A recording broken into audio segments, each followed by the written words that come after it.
Je vais dire une chose, quand tu te rends compte que ce que tu détestes chez les autres, c'est souvent le reflet de tes propres désirs cachés, eh bien ça peut être un vrai électrochoc.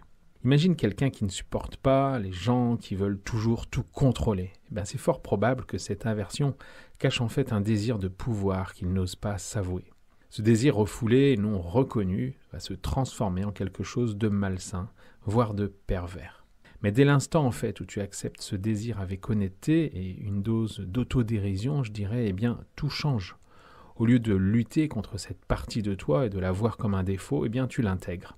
Par exemple, dire « Ok, j'aime le pouvoir », sans jugement ni complexe, ça permet tout simplement de rendre ce désir plus sain. Voilà. Et donc, plus besoin de manipuler ou de chercher à dominer en douce parce que tu l'as accepté comme une partie de toi, d'une manière claire et assumée. Et c'est là que la magie opère en fait. Ce qui pouvait autrefois te faire agir de manière perverse va se transformer en quelque chose de positif et de constructif. Donc accepter ces désirs que tu projettes souvent sur les autres, ça te libère finalement. C'est une démarche qui te permet de vivre plus authentiquement sans avoir besoin de te cacher derrière des masques. Donc finalement, reconnaître et assumer ces désirs cachés, c'est un acte de courage qui te donne une vraie liberté.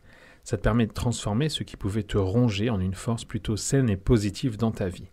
Donc c'est en acceptant pleinement qui tu es que tu peux vraiment grandir et mieux te comprendre.